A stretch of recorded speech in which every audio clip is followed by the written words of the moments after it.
Joining me now, foreign policy expert. He worked in the Bush administration, Stephen Yates. You can find him online at Yates Comms, and we're grateful to have him with us. He advised former VP Dick Cheney. He also ran Radio Free Asia until the communists got mad at him, and he joins us from his underground, as usual, Lego bunker. Stephen, always a pleasure. Before we do anything, before we talk about any of the seriousness of this, you are, I know, relocating from Idaho. I was just reading about a video with an Idaho Bigfoot.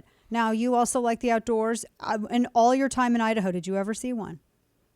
Well, no one has ever seen Bigfoot and me together at the same time. And so if I don't shave, unfortunately, this is what happens. This is why I keep a clean head and a clean face. And yes, migrating to a different state, maybe Bigfoot will follow. Well, that would be news. I mean, the lockdown affected everybody differently. You know, not everybody wanted to shave, and that was just you out for a hike. That's all it was. That's all it was. It was going white, so I needed to shave. It was not a good look for Bigfoot. All right, now on to more serious stuff. I'm sure that you've seen at this point the very inclusive government that the Taliban has formed. A bunch of dudes who are members of the Taliban. Very inclusive government here. I'm not sure if that's going to get Anthony Blinken's state of approval, his stamp of approval there for inclusivity. But interestingly enough, one of the people who's on that list as to actually running things is Sira Shuddin Haqqani, who is of the Haqqani network, also on the FBI's terrorist most wanted list. Now we know where he is now, right? Yeah, well, it's kind of funny. There is kind of a bizarre consistency in the naming protocol there. There's a preponderance of people with the first name Mullah that seem to show up. I don't know, it seems very, very inclusive to me. But yes, it's a travesty that people who are on the United States and United Nations terrorist lists are actually in this newly formed government that are referred to as our Afghan partners now. By way too many people. We have 6 countries, I think, at last count, that are prepared to show up and celebrate the advent of this new era in Afghanistan. China, Iran, Pakistan, the axis of all do-gooders coming by to just welcome this new era of women's rights and inclusivity and all things kumbaya. Mm-hmm. Yeah, and to your point on that, I saw a headline over at New York Times. A Taliban spokesman urges women to stay home because fighters haven't been trained to respect them yet. That's all it is. I know. Well, we have to export all the sensitivity training that's worked so well in the United States.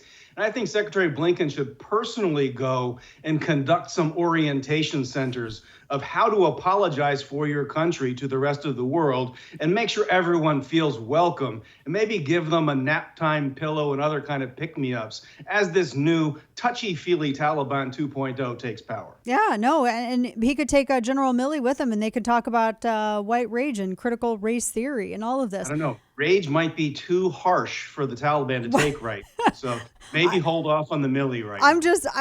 I'm amazed at all of this. These headlines that are coming down. Now, I know the president's going to be speaking about, he's planning a major coronavirus speech tomorrow. I know he would love to do whatever he can to shake attention away from what's happening in Afghanistan. We still have Americans there, although they're described, Stephen, as, well, people who just chose not to leave. I don't know if they had that choice. Your thought?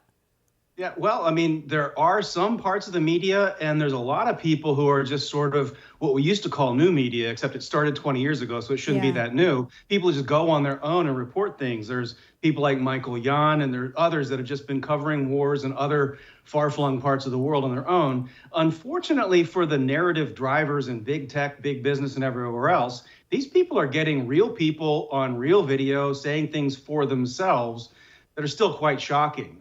We see things about executions. Of course, we joke about the lack of inclusivity, but it has a harsh reality with people who are gay being executed again in this part of the world.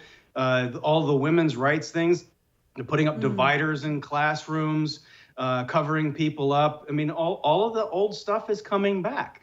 And so it's an absolute travesty. At least there are some of these other people still there, but to say that these people just chose not to come out, I mean, it's like, yeah, I chose not to go through 16 Taliban checkpoints. I chose not to risk a suicide bomb. I chose to deal with bureaucrats in the State Department. What a great choice I made. Yeah, yeah. I was reading one story about the State Department trying to take credit for one woman and her 3 kids who were evacuated by special forces in a private chartered plane. And the State Department swooped in. They were real excited to try to take credit for that, but I'm glad other people spoke out, changing focus from what's happening in the Middle East, of course, to what's going on in the Pacific. Now Taiwan is saying that a huge incursion of Chinese military jets flew into its defense zone on Sunday. I know that that's not the first time this has happened. I know there was another sizable such exercise in June, but now it seems like I guess the size is, this is now happening like very frequently. Obviously, they were rattling the saber after everything that happened in Afghanistan. It seems like they're eager to kind of show, maybe put a little bit of seriousness with the tweets that they had put out as well. Your thoughts on this? Because I know in April they said 25 jets. In January there were 15 aircraft. June there were 28, and that was the largest one thus far. But they're doing this pretty frequently. They're basically finding lines and crossing them over and over and over. There had been a kind of a decades-long pattern where there was sort of this middle line in the Taiwan Strait, and the 2 air forces would kind of come up next to each other and maybe conduct some international hand gestures and then go back to their home base. But there was a sense of where the line was, and the line was kind of respected for a long time. In recent years, the People's Liberation Army, whether by sea or by air, has found ways to cross those lines. Taiwan has tried not to make too big a deal about it because they don't want to be seen as provoking some kind of a conflict. There are a lot of establishment governments of the United States of the past that would tisk any democratically elected government in Taiwan about, don't be so provocative with all of your democracy and free speech. But lately, what China's doing with numbers, but also geographically, and then with the capabilities of these aircraft, they're just crossing each of the lines. We've talked over and over and over about an important notion that I call provocative weakness. They see what has happened in every part of our foreign policy, the divisions in our domestic politics. And if Beijing has ever thought there was a go signal, unfortunately, I think we're putting that bat signal out to the universe right now. And so I worry that this weakness will have consequences in the Taiwan Straits. Weakness and an ambivalence as well. The Guardian has a really great piece discussing how now the administration's looking, at least government here in the United States is looking at maybe perhaps expanding some of its reach and its basically strength in the Pacific after focusing on so long for the Middle East. Apparently policies addressing all kinds of issues, youth engagement, economic development, climate change resilience. I love how that's like part of it.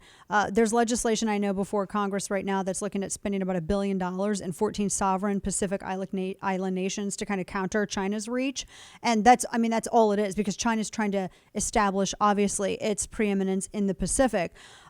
It seems to me, and this might be just me being naive, it seems too little too late. Secondly, secondly, that I just don't think that you're going to be able to manufacture something that quickly and for $1 billion. I mean, we've spent more on sillier things. This seems to be an issue here. What is your thought on this? Because to me, I just feel like we're playing catch up.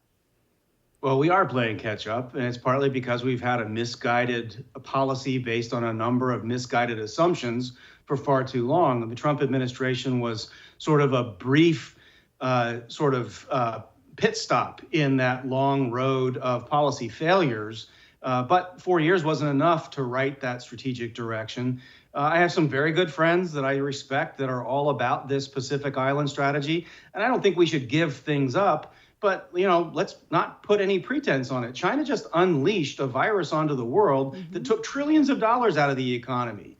And so you're going to respond with basically chicken feed and trying to push things back. They've been investing hundreds of billions, if not trillions of dollars in military hardware. And their aggression in the South China Sea, the Taiwan Strait, even trying to brush up against Japan, isn't really being met by much.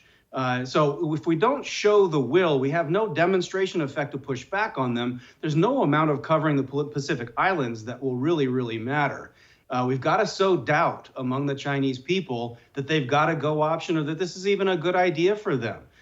We basically still need to muscle up, and this gets to what the president says he's going to talk about in terms of COVID. But what he won't talk about is now the clear evidence that the United States government was involved in investing in these programs in China. So we don't really have any doubt about the origin. Now we know there's American players that were involved in the origin of COVID.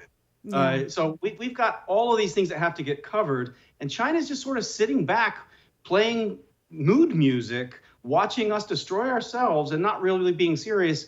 And that's why I think Taiwan's at risk and our position in the Pacific's at risk. Last thing for you, talking with Stephen Yates at YatesComs on Twitter. I thought you probably have seen this already, but I was very amused by this headline. A Kyoto-themed shopping street in China was forced to shut down. It was like a pop-up little Kyoto street for people to go and peruse the different storefronts and that. Chinese web users, though, forced this shopping district to shut its doors. They said that Little Kyoto shopping district was basically about appropriation and Japanese occupation.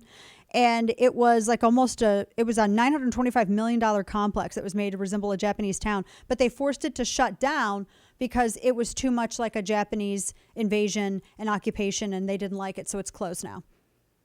Yeah, super duper. The Chinese have played extremely racialized politics for a long time, domestically and internationally, and to basically treat some kind of a pop culture kind of thing is absolutely insane. And it comes from a country that literally has Chinatowns in every country and city across the planet.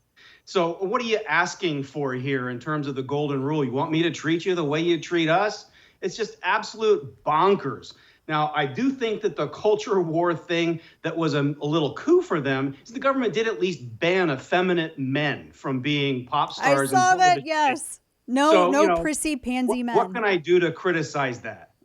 And what gets me is that that's the only opposite, I guess. It's just weird, a new thing for them. It's just weird to see them take that stance and then the stance that the United States has and what. I don't know. We live in bizarre times. Stephen Yates, we appreciate you helping us to break all of the bizarreness down, though. We do appreciate your expertise on that. Thank you, my friend. Safe travels, safe moves, and have a great week. Thank you, Dana. Take care. You too.